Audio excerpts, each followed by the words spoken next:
Okay.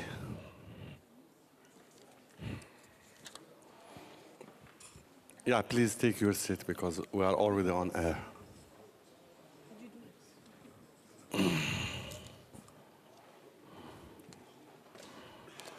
Yes, I think the organizer had an idea, to have panels with people with experience from the ground, strongly involved, and in an open discussion, about personal experiences dealing with Iraq. And this is why I'm honored also to moderate this panel. We have 3 people participating in the panel. Let me begin by ladies first. Randa Slim.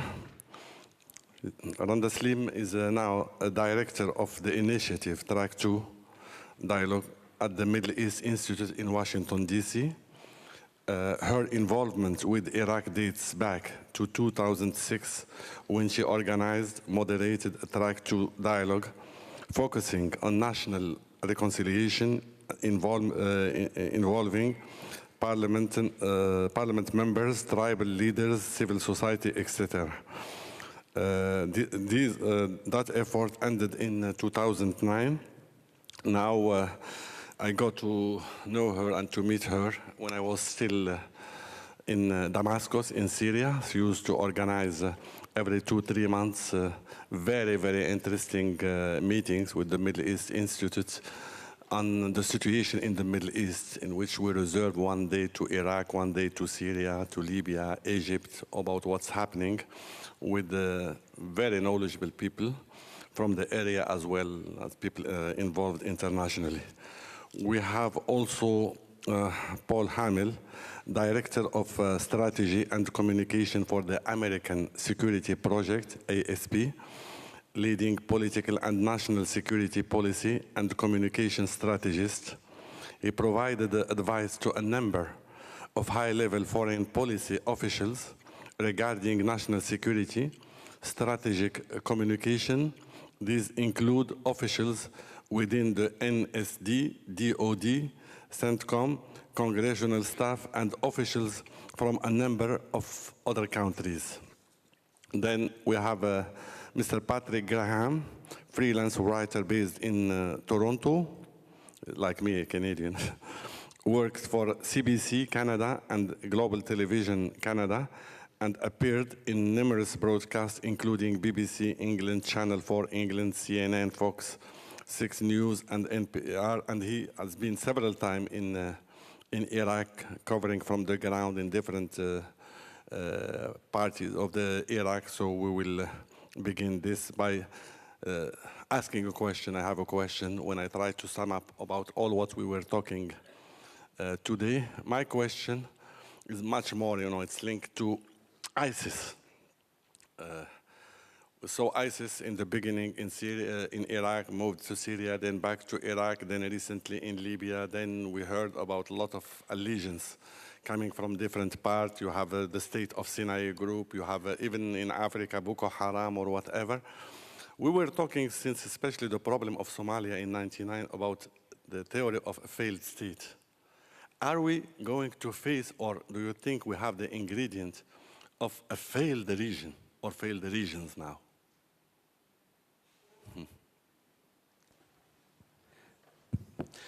Yes, I think we do. And actually, I think, more importantly, we have a failed vision for the region, for the people.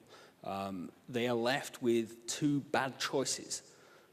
The choice of ISIS and the choice of the present governmental systems, which they don't want neither.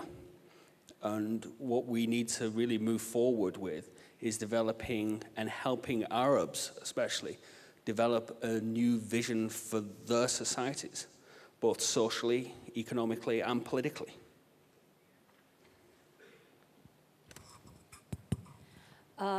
Well, I mean, what we are seeing today in the region has been now in the making for years and years. And as you identified it, Mokhtar, the real crisis is that we have the whole concept of the state that is in crisis. And what underpins the state is the social contract between citizens and government. And that has been in question, being challenged now for decades. And the region has suffered from decades of poor governance, on so many fronts, educational, healthcare delivery, security. And so ISIS and what we are seeing in Iraq is the latest manifestation of this crisis that has been evolving over a long period of time. And while the West can help on the margins, in my opinion, this is a struggle that has to be waged by the people of the region. It is a struggle that has to be waged by the Arabs. And how the West interferes in this struggle is something that I think we need, we in the West, revisit our old assumptions.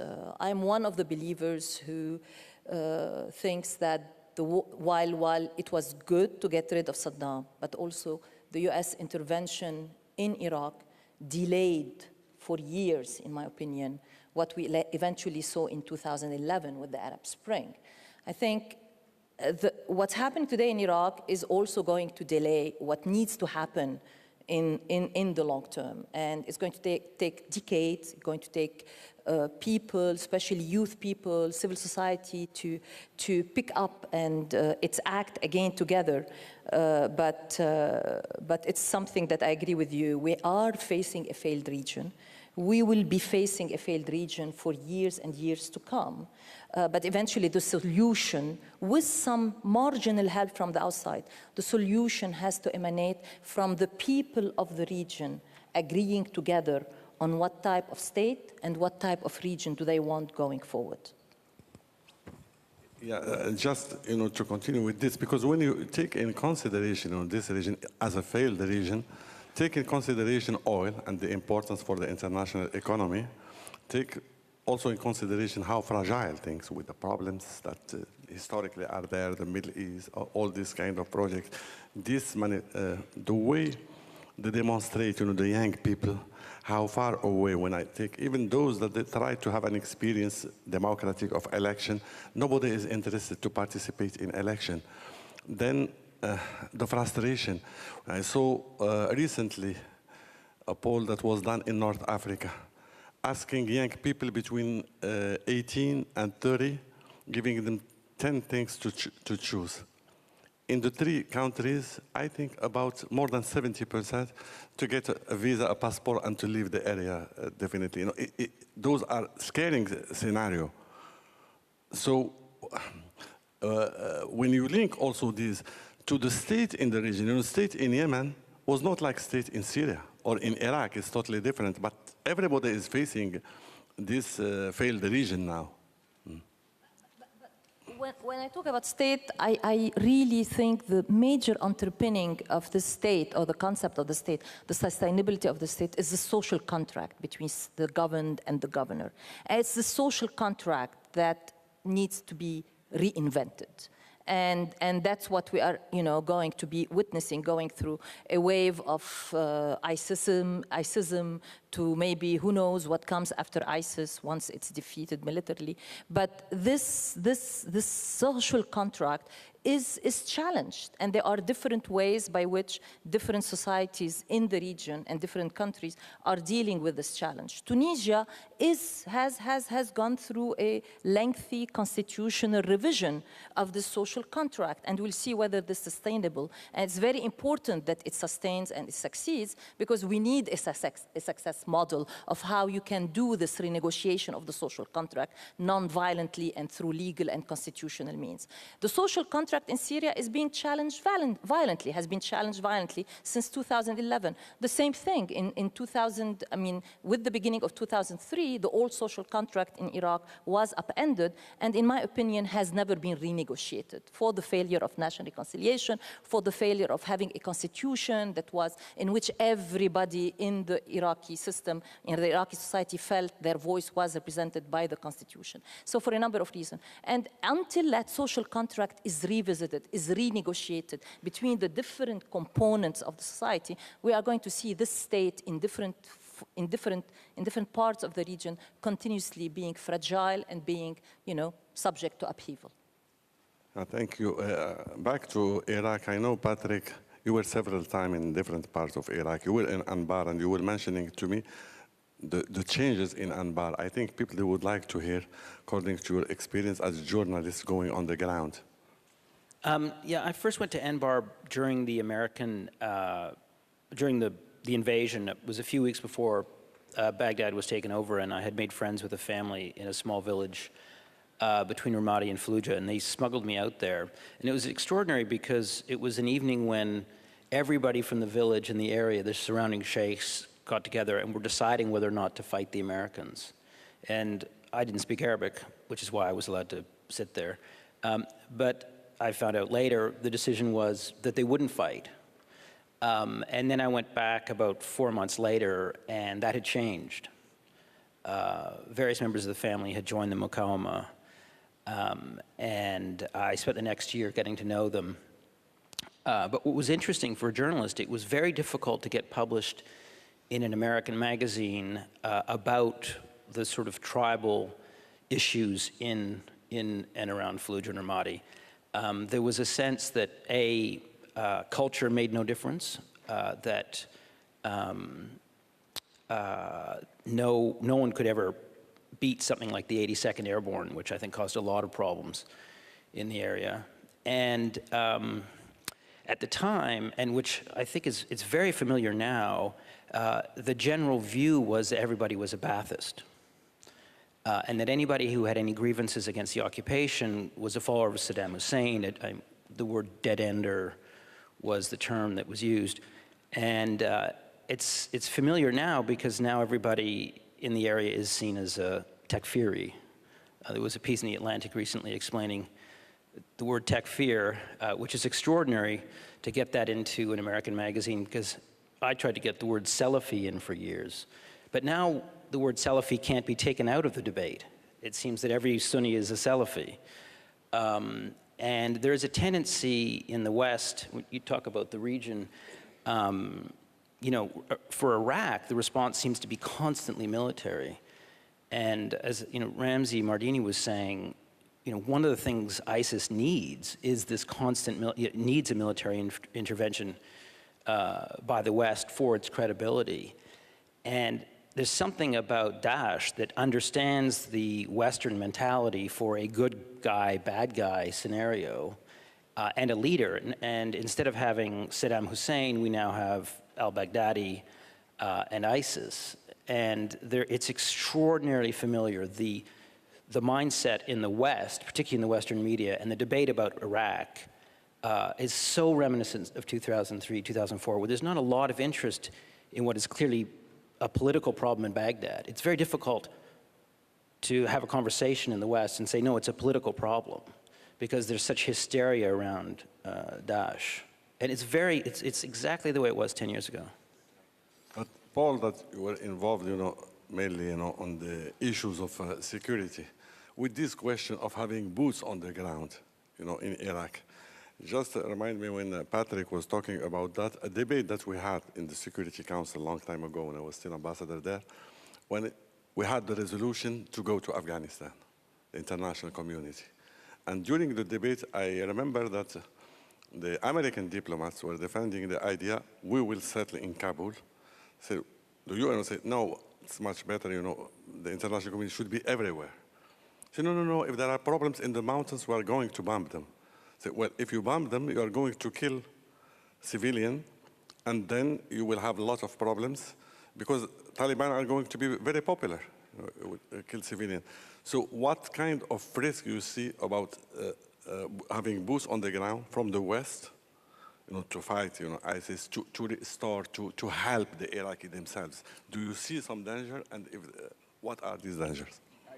I think there's a huge danger of having Western military involvement there. As we've seen over the last 15 years now, that the US military can win any battle it fights.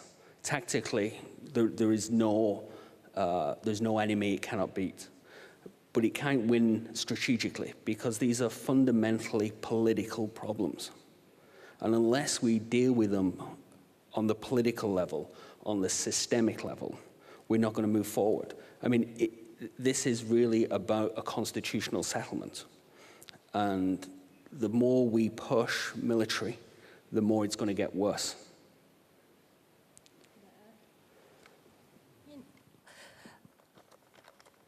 We need to have a debate about when are we going to declare the war against ISIS over, okay? What are the criteria by which we say we have won this war? I mean, we in the West. I think there is part of this war, which is the military part, which means at some point to deny them control of territory, to deny them the ability to operate oil wells, as they are doing in northern eastern Syria, to deny them the ability to impose laws through courts and new educational curricula in schools, as they are doing in Raqqa, or they are doing in part of Iraq, to deny them the ability to collect taxes, as they are doing in the area. That is something that the West needs to help with. And I think the people of Syria, the people of Iraq need help with. And that's where the West should be focused on, including the Americans. The ideological part, I mean, I, as an Arab, find it extremely, I'd say, uncomfortable when people in the West start talking about how to defeat the ideology of Daesh. I think the ideological part needs to be defeated by the people of the region. The military defeat can help puncture the halo that ISIS has acquired in the region. But the ideology needs to be defeated by the people of the region. And that's something that we don't talk about a lot. And to be very honest, it's something that I can see will take a long time to be defeated. And maybe the political ideas might not be defeated. You know, after all, in every country, in every culture, there are political extremists. There are extremist groups, and in every democracy, in every progressive, political system, even extremists, as long as they are not endorsing violence to espouse their views, should have the forum to present their ideas, and the public should have the liberty to decide whether to adopt these ideas or not, as long as there is no violent means. So Daesh as a political idea, as a political ideology, might, who knows, be part of the political spectrum in the future in the region. But the ability of Daesh to use violence to impose its ideology on people, this is something that needs to be done and we need to succeed in. I don't think there's an appetite in Western capitals to put large numbers of Western troops on the ground. That is just not going to happen. For many reasons. Number one, the West can't afford it. The first Iraq conflict basically bankrupt the whole system here. So it's going to be about the West enabling Arab militaries to solve Arab problems. And we heard earlier about the Egyptian army, and we've got the Jordanians and the Saudis. These need to be helped to be brought together. And the Turks, in a NATO-style organization that they can help secure their own lands. But when you see the kind of mistake that they were repeated several times, especially that they need to have a big event, which is shocking, then to react. Let me give you an example. In 1998, this is prior to September 11, I was in a mission in Afghanistan. We have to report to the Security Council, but to try to gather everybody in Ashgabat, all the factions, the Taliban plus the Northern Alliance at that time and this. And I remember we were there for 3 months. The last day in Islamabad, one of the European ambassadors insisted to organize for us a dinner with the Western ambassadors. And they were asking, what are you going to report to the Security Council? I said, well, we will tell you what we are going to report, but you have to react, because you are going to inform the government. And I said, well, mainly at that time, 3 major problems. Problem of lot of young people coming to be trained here as terrorists was the beginning of Al-Qaeda, plus the problem of drugs. And the third problem is the humanitarian situation, which was a catastrophe, especially with the Taliban, in the area controlled by Taliban. And the reaction of the American chargé d'affaires was attending said, well, we agree with you about the analysis. Those are the three major problems. But I have to tell you, we, the US, when we talk about the first problem you mentioned, about the problem of the drug, this is not our problem. We have a huge problem with Colombia. This is mainly a European problem in the region. The second problem about the humanitarian situation, well, you know, if we recognize cultural differences, if these people, they accept the Taliban, and there's a possibility at that time there were a lot of companies interested in the gas of Turkmenistan, the pipeline, we will do business. The third problem of these young people coming to be trained, this is also not our problem, because we know that these people, they go back home to Egypt, Sudan, Algeria, or any of these countries. Then we had September 11, it changed completely. So for now, what's happening in the area, mainly in Iraq, and we saw it with Daesh, because everybody, you know, seems, it's okay, you know, let the Iraqis, we withdraw from Iraq, it's not our responsibility anymore, there's nothing to be done. Then we had the event of Daesh suddenly occupying Mosul. Then, like if it is the beginning of the problem, while the problem, so do you think, you know, in the future, these kind of mistakes are going to be again and again repeated in the way of dealing with these international issues? The short answer is yes. Unfortunately. But that doesn't mean it's the right answer. You know, I think of the issues in Afghanistan as a prime example of when the military tries to do too much, there's a huge reaction back and an insurgency is created.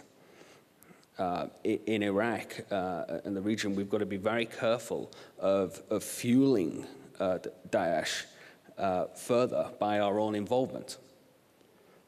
What we got to start to think about is what are our strategic goals and our strategic vision to help the Arab people develop their own political settlements. And unless we start to really concentrate on what are our strategic aims, we're going to be in this cycle all the time of these tactical movements. Well, part of the problem is certainly saw in Iraq. I mean, a military needs an enemy. And around Fallujah and Ramadi at the beginning, the 82nd Airborne were not a peacekeeping force. They were all about force protection, and they protected themselves against anything and created a lot of enemies. And then Zarqawi came on the scene, and he was a bit like whales are for Greenpeace. I mean, it's not that they care about whales, but it's very useful for branding the enemy. And of course, Daesh and al-Baghdadi are the same. And so it's this, when your primary thinking is military, then you're going to create and then inflate enemies without solving any kind of underlying problem. And if that seems to be the cycle in Iraq in the last while, or even since September 11th, is this constant default to military solution. And in Canada now, it's very shocking. I mean, we were so proud of not getting involved in the first round, and now we're involved. And it's just become a propaganda tool for the government, which has a failing economy, which puts out videos connecting questionable attacks and ISIS, and it's just useful for one political party. And then that falls into the whole military cycle as well, where you get kind of a new kind of nationalism, a sense of paranoia and threat.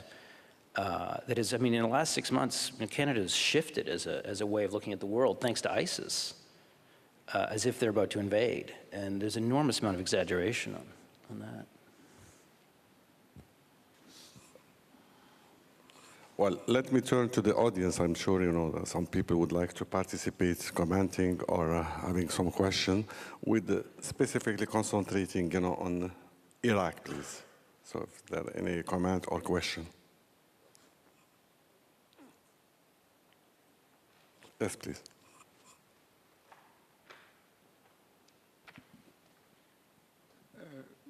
كما تعودنا أنا أتكلم باللغة العربية. I'll speak in Arabic. Mic. قرب المايك. Just to put the mic closer to your mouth. Yes, I'm from National Council of Resistance of Iran. My name is Sanabar Zahidi. أريد أن أعود إلى النقطة اللي I wanted to go back تكلم into the فيها points المتكلمين في which الفقرة is being السابقة. referred to. حقيقة السيدة اللي تكلمت the أنها lady يعني who spoke أعتقد أنه استخدمت عدة مرات كلمة stop. And she mentioned the word and repeated إذا أردنا أن it. نستخدم هذه الكلمة فيجب أن نتوقف عن كل شيء. We have إذا really توقفنا عن جرائم to المالكي مثلا في العراق make sure that Maliki and his intervention, أن هناك معلومات there are many informations being introduced تفيد بأن to المالكي refer يمهد and الطريق للعودة. indicated that Maliki أعتقد أن هذا has gone الكلام and will never come يأتي back. في هذا يعني في هذه الخانة أن He's paving the way to أنه go من back. الواضح And it's أن clear سياسة النظام الإيراني في العراق عندما كان المالكي the policy of the Iranian رئيس regime الوزراء in Iraq when Maliki was the prime minister and he's the chief of staff, he was controlling everything in Iraq from the top. بعدما خسرت إيران الملالي القمة After the Iran of Malali, فبذل كل جهده they lost the top. لأن يسلط على العراق He من tried his القاعدة best actually من القاعدة أقصد من to ask Al-Qaeda الميليشيات and ومن the militias هؤلاء الذين to attack الآن يعبثون بكل Iraq. And I'm talking about the militias whom actually they are playing games with the fate of the Iraqi. أشار إليه الإخوان في الحديث لا يمكن أن ننسى As my colleagues mentioned, we can't forget the crimes committed by ISIS, لكننا يجب أن نبحث لسنا نحن هنا but we have مخططين to فقط find, نتكلم وهكذا we are not just نناقش. here and educated people, the intellectuals. Unfortunately, actually, هناك شعب we have to think about the people whom they are killed. They are people, thousands. يقتلون يذبحون. They are ماذا نعمل؟ slaughtered. What we are doing for them. ماذا نعمل؟ من What أين we are جاءت هذه doing, المشكلة؟ from where this هذا الإخوان سألتني problem هذا has الكلام came. أنا قلت له سألت له I سؤال was asked بسيط actually, جدا. this is a very simple question. I قبل was أن asked يأتي خميني إلى السلطة before في إيران Khomeini came to the هل power كانت in هناك Iran. حروب بين شعوب الشرق الأوسط؟ Did we have any wars actually in the Middle East between the people? This is a historical question. إذا أردتم أن نناقش There is another historical question if you want to ضربت talk about في the history. 9/11 من In قبل 9/11, المتطرفين الإسلاميين. America was attacked by the Muslim extremists. بعدين الرد على هذه الضربة The reaction on that بدل أن attack, يأتي على بؤرة instead التطرف of close to الإسلامي the extremes of the Muslim extremes, the revenge or the attack, instead of أين going to كانت هذه البؤرة؟ where that هل was. كانت بؤرة التطرف الإسلامي بغداد؟ Was it Baghdad? Was it the أم كانت extremism or Tehran? فهناك خطأ تاريخي استراتيجي And كبير في العالم strategical mistakes من was قبل الإدارة made الأمريكية. هذه by the هذا الخطأ American التاريخي administration. الآن That's الشعوب historical mistakes. تدفع ثمنها. Now the people فإذا actually are paying the أردنا price. أن نسمي If we الأشياء want to name the أن things نسمي actually, الأشياء بأسمائها to فيجب أن name نقول clearly, we have المشكلة to say that is the biggest problem تأتي من came بؤرة التطرف from من بيت خامنئي from Khamenei house, the house of extremism, من 800 مليار دولار and from مدخول 800 النفط billion, خلال the 8 oil أعوام من income رئاسة of أحمدي نژاد. 80s throughout أين the reign راحت هذه of المدافع؟ Ahmadinejad. لا Where's أحد that يعرف. income actually was لا spent? أحد يعرف. No one knows where it was لا spent on يبين what. حتى روحاني Even يقول هذا Rouhani, he لكن لا يقول said أين ذهبت هذه that, الأموال but he الهائلة؟ doesn't say where نعم ذهبت إلى that سوريا money actually was ذهبت sent. It إلى went to حزب الله. Syria, it went to ذهبت إلى Hezbollah, it الميليشيا. went to the militia ذهبت in اليمن. Iraq, it went to Yemen, وأيضا للمشروع النووي. and also the هذه المشكلة. nuclear project. This is the problem. فإذا أردنا أن نسمي If we الأشياء want to have the name the بأسمائها، things هذا هو clearly, الاسم. this is the name. الآن العراق Now إخوان Iraq- العراق الآن محتل. Iraq, it is نحن under باستثناء occupation. النظام الإيرانية We قلنا منذ are, اليوم as the Iranian الأول resistance, بعد 2003 we said from day أن one after المشكلة والتهديد 2003 للعراق that is the real threat of هي Iraq مشكلة for Iraq. الملالي الذين It is بدأوا the يأتون إلى mullahs العراق of ويسيطرون Iran. على كل مفاصل They الحياة. came and they are ففي عام controlling 2006 everything in Iraq. In أعلنا 2006, أسماء we named clearly in 2006 32,000 شخص 32,000. بكل تفاصيلهم. We provided their full الاسم details بالاسم by العائلي. name, وأيضاً surname, المكان اللي يعمل فيه في العراق and where actually he is serving or في working in Iraq, في مختلف and المحافظات within العراقية. different provinces in Iraq. والراتب الشهري الذي And يأخذها his من monthly إيران income, how much he's receiving. بالسعر الإيراني. He is receiving actually أعلنا from كل Iran. ذلك. We've announced everything. and we said that Iraq is occupied by the Bilali project in Iran. نعطي فرصة لعدد كبير من الناس. كلمة بسيطة. يجب أن لا ننسى We shouldn't forget أنه من عام that from 1982 1982, كان خميني هو السبب was the reason for the continuation of the war between Iraq and Iraq. Although Saddam attacked Iran, but after 1982, he asked for ceasefire, but Khomeini said no. We have to continue. تفضل. I'm just going to go back to the top problems, which is Dr. Nasiba Yunus. She would Well, we are now in a panel. I think we didn't have opportunity. Yes, I know. You can ask her directly because we have a panelist. Yes, here. I really admire the speeches. If you have something nothing which to is, do, but there is just 1 minute.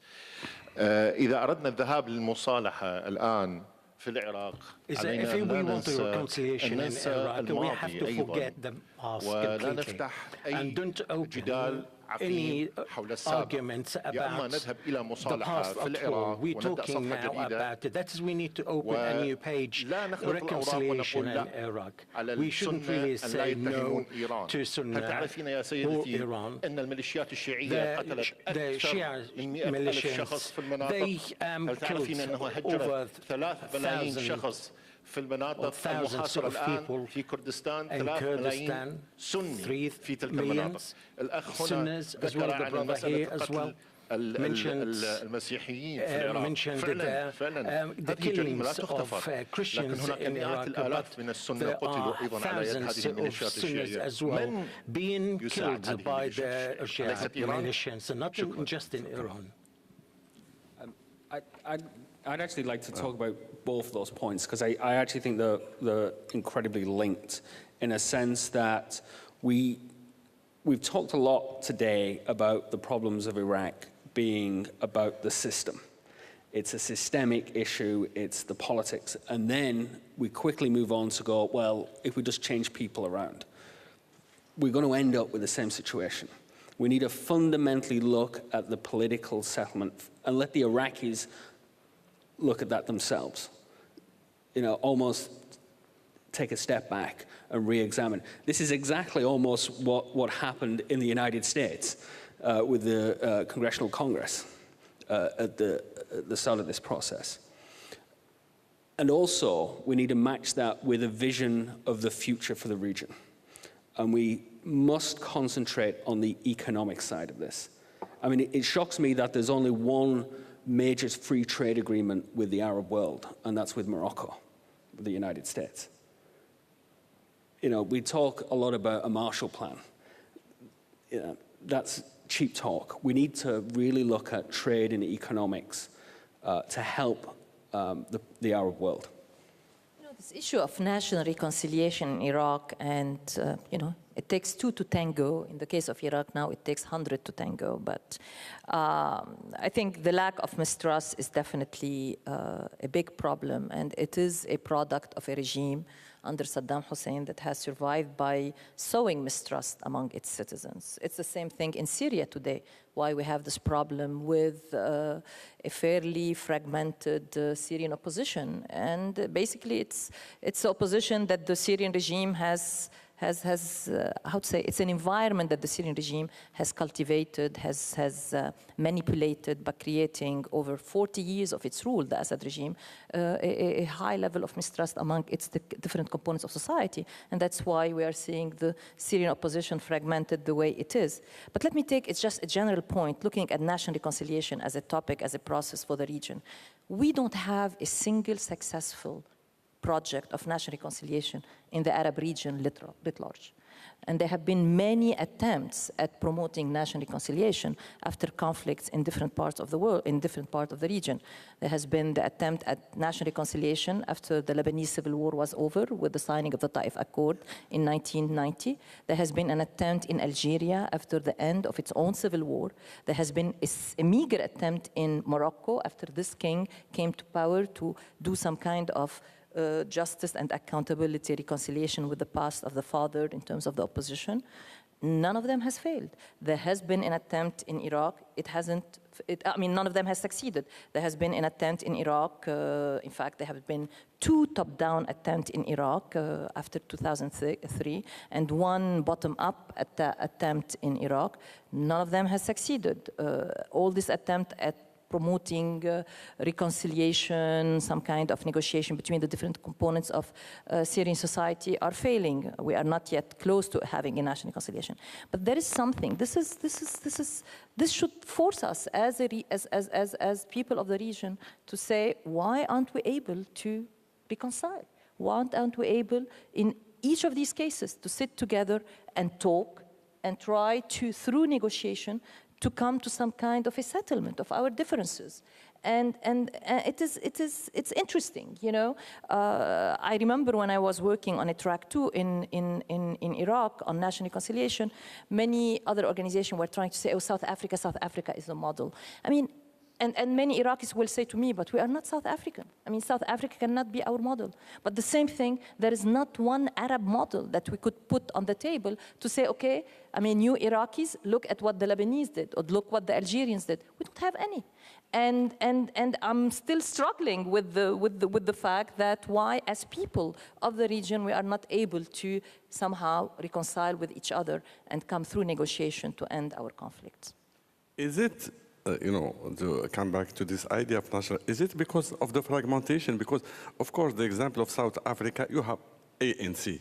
You have only one movement. Then you have the apartheid regime that both they were so strong. That make things much easier when it's so fragmented. You know, you mentioned the example of Syria when I was there.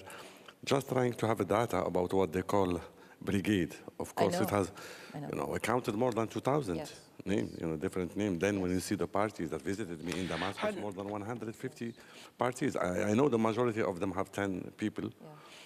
But this is it because of this fragmentation? Well, we have a project at the Middle East Institute now starting intellectually to tease out the reasons why national reconciliation has failed and has been failing in the region. And in my opinion, one is this fragmentation, this mistrust, of course. But also another is that many of the conflicts are proxy wars. Increasingly, many of these conflicts are proxy wars. And so not only do you have the domestic agenda of the combatants on the ground, but you have also the regional agendas of the supporters of each of these combatants. And so whenever you complicate, whenever you increase the number of protagonists, be it local, regional, international, whenever you have multi-sided, multi-issue agenda for the national reconciliation, the process becomes even more and more difficult. And we are seeing more of that. We have seen that in Lebanon. We are seeing that in, we saw that in Iraq. We are seeing that in Syria right now. And to add on to that, I think what you've seen of successful reconciliation processes, that there was a political settlement first. In South Africa, it was about moving from apartheid to wider democracy. If you look in Northern Ireland, it was the political Good Friday settlement first, and then reconciliation happened. And it's even more complicated when there's many parties involved. Patrick, do you have any comment? Well, I mean, obviously what was set up in Iraq from the get-go was so sectarian. No. I'm just speaking, I mean, not in a regional sense, which obviously there's a huge layer of conflicts, but I mean, everybody was chosen right away from the governing council on by their allegiance to something other than a country. I don't know how you roll back time, not just in terms of reconciliation emotionally and the history, but how you politically restructure a system that is so divisive. Obviously, that's sort of what we're talking about, is finding some solution, some political solution, but I don't know how you rejig the system. You know, because what you mentioned, just very briefly, because you remind me an example when I was in Baghdad, during my very first visit to Najaf and meeting Sistani, I had an idea. I said, well, listen, they don't talk to each other, so let me organize a lunch at home, because the leaders, religious or political now in Iraq, you know, it's a chance they have all of them same age. I said, I'm going to organize a lunch for the son, you know, the son of Sistani, Barzani, Harith al-Dari, everybody, and invite them. As Iraqis, they have the same passport and they talk. It was impossible to convince. Also, I think it's partly the educational system. You know, the educational system, especially the public education system in most of the Arab countries, if not all, do not prepare people to the art of dialogue, partly, but also it's partly a patriarchal structure where in the family, the parents are not dialoguing with their children. It's more the father ordering his children. So there is that kind, and then again it goes back to the relationship between the governed and the governor. Also, you don't have a history of regimes that have created political space for dialogue between the regime and between the opposition groups. So on every level, I think this whole practice, national reconciliation is about political will, is about leadership willing to make the tough decisions to reconcile with the other side and sell the idea to their constituency. But it's also about tools and arts, and the tool of the art, the practice of dialogue is missing, you know? It might be present at a very small level. It might be present within the tribe, maybe at the tribal level, but it has yet to make its way to the national level of politics. I have to say something to what Patrick said about sectarianism. There is again this view about suddenly we discovered sectarianism in the Arab world. You know, anybody who has lived through in the Arab region all their lives, you know, sectarianism has always been part of the fabric of the society. I think what is different today is the role that sectarianism plays and the role that sectarian identity plays. Today, sectarian identity has become the driver of political mobilizations. Whereas in the past, people will go into the streets to demonstrate because of the Palestinian cause, for example, because of larger pan-Arab or, you know, even pan-Islamic cause. But today what we have is the sect, and the sectarian identity has become the anchor of political activism.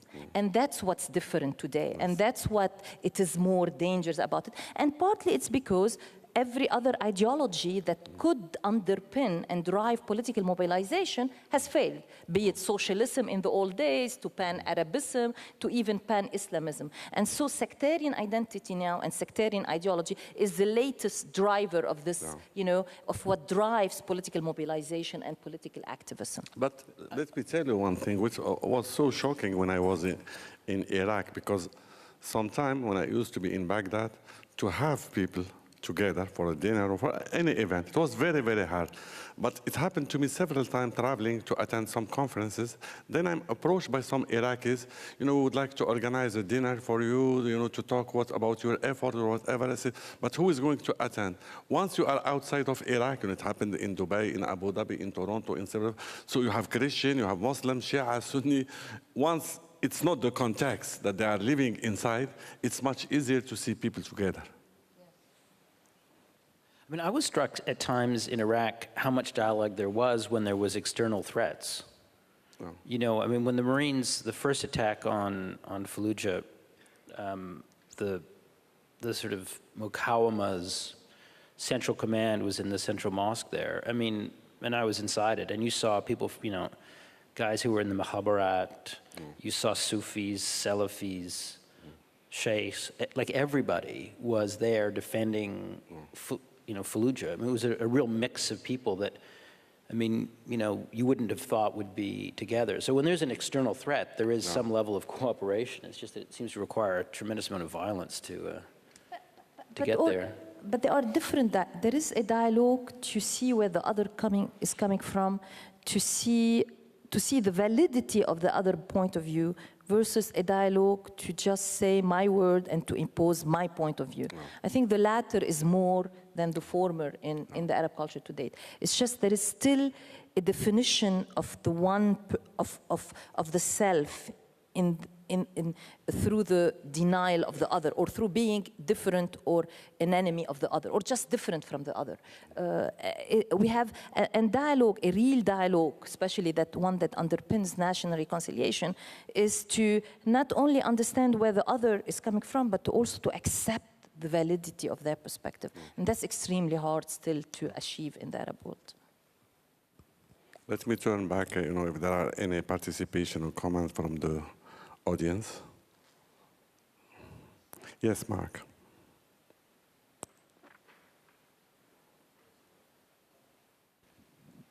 Thank you. My name is Mark Asali.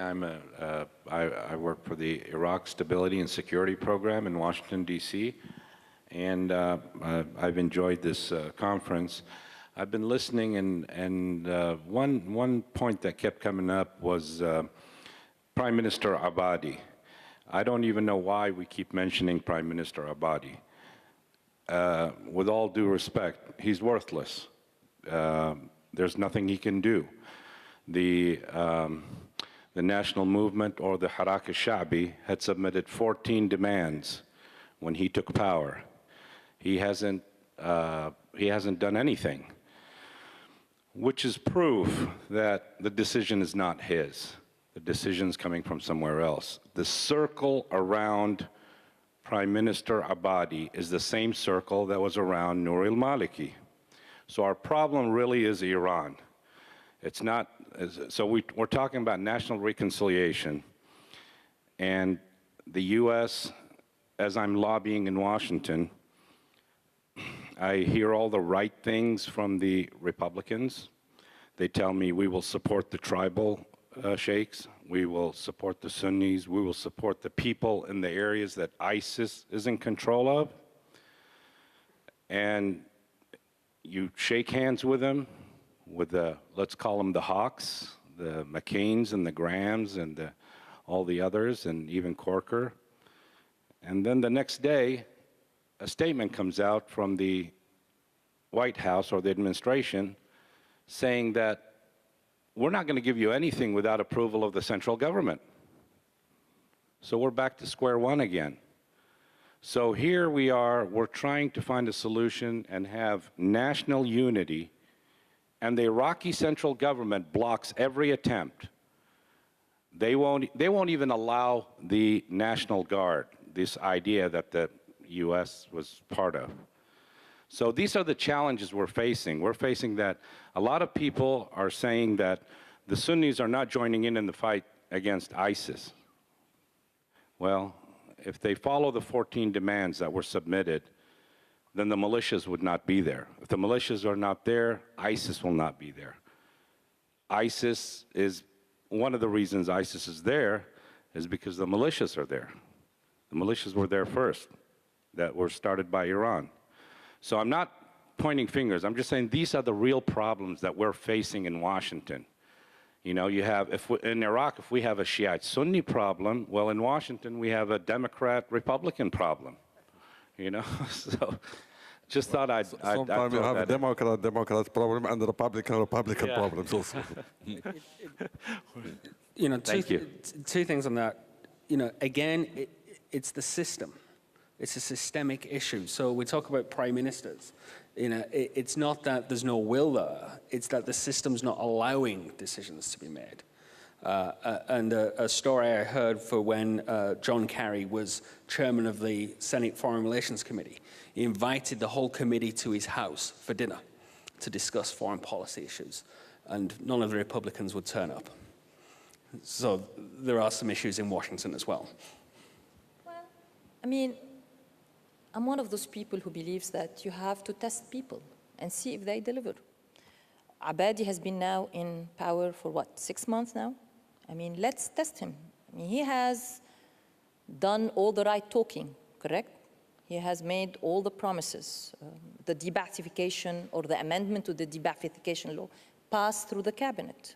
The National Guard's law passed through the cabinet. Now it has been sent to the parliament. I agree with you, I'm doubtful that it will pass through the parliament. But at least as far as Abadi has promised in terms of passing these 2 laws through the cabinet, he has done that. Let's keep testing him and see if he delivers. I happen to have interacted with Abadi through this National Reconciliation Initiative, Track 2, that I have done in between 2006 and 2009, and he was one of the members of parliament who were attending as part of that process and did not attend all the sessions. But what struck me about Abadi during those meetings is that unlike the others, you know, from the group, Da'wa, Iski, and others, he was the one who was always trying to come up with what I call ideas for striking common ground. And we had people from representatives from different Sunni tribes. We had people from the KRG in the group. We had people from, Dawah and others. So that's what struck me about him. And also at the same time, what struck me at the time about who is now President Massoum. He was as well member of the process. And what struck me about both of them, they were the two voices within that group that constantly were trying to find common ground, to articulate ideas that can bring the different groups in that process together. And so, I mean, my point is, let's keep testing Abadi and see if he can deliver.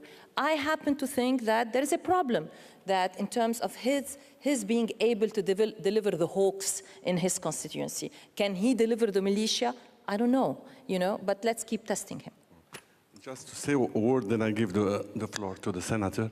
There are also other signs. I remember when I was in Iraq, I will tell you two stories. The first one, I was always shocked when I used to go to meet, with the people of the prime minister. I was at the time Maliki. All of the advisors, they were all of them from Dawah party, but from his own group. While when I used to visit, for example, President Talabani, advisor, a Yazidi, a Sunni, Kurdish, from all groups. This is part of the reality. Then, sometime, because I used to have some note taker, I recruited some young Iraqis. So when we check hand, when I go to the green zone, check hand to a minister or whatever, usually when this check the hand of my note taker, and they realize that his accent is Iraqi, they immediately ask the question: are you Shia or Sunni, or the family name, just to realize, because they don't want to talk in front of the others. So these signs, they are real and they are there. So let me turn it to the senator.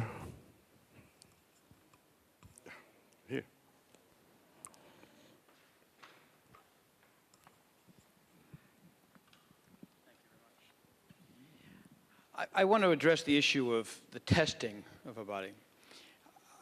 I don't have the day-to-day real-time information you do, so I cannot address the testing from a Sunni perspective.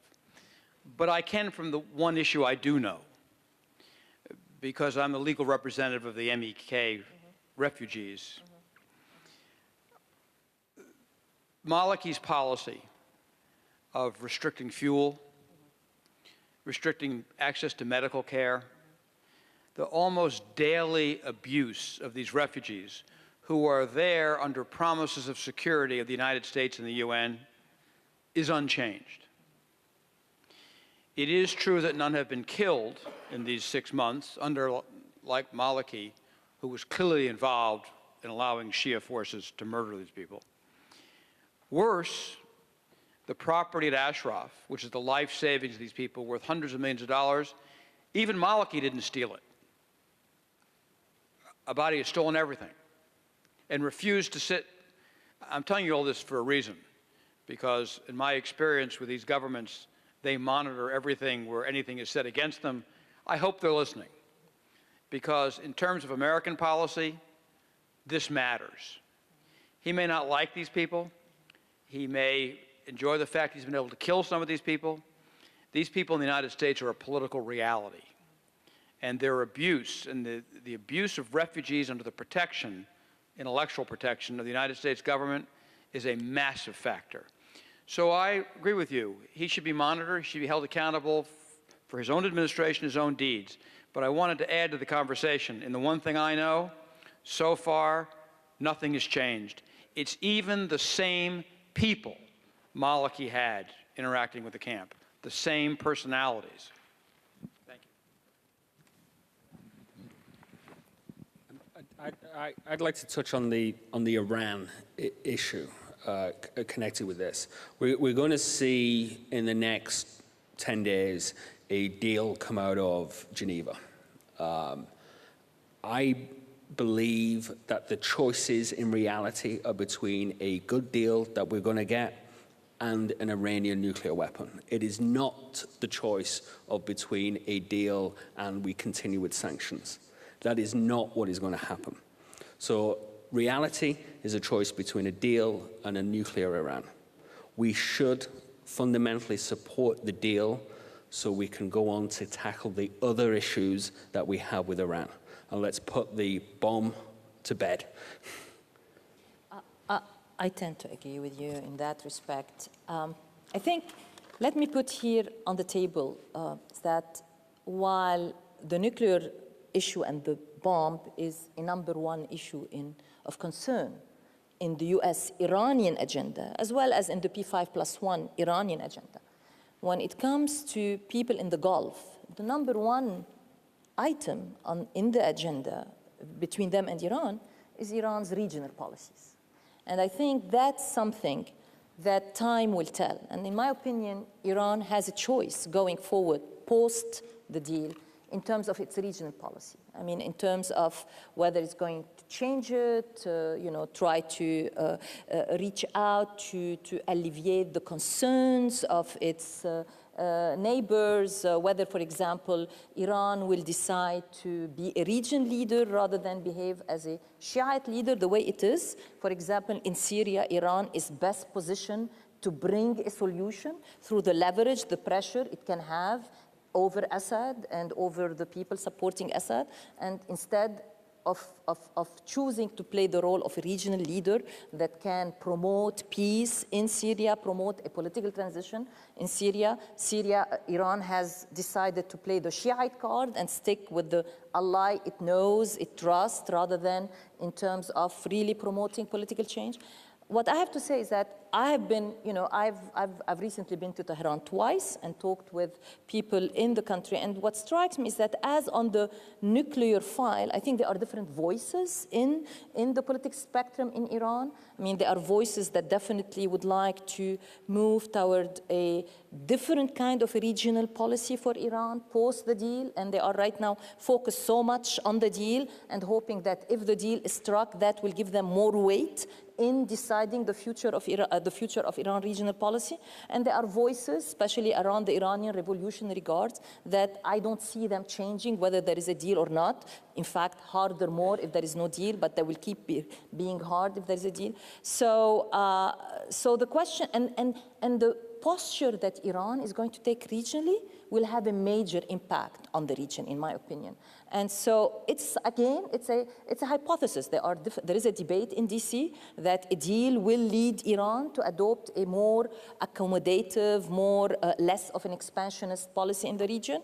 I think it's a hypothesis that should be tested, and time will test it. But what I want to end here by saying is that there is a lively debate in Iran, about this, and I think the deal or no deal will play and will impact that choice that Iran will going forward when it comes to its regional policy.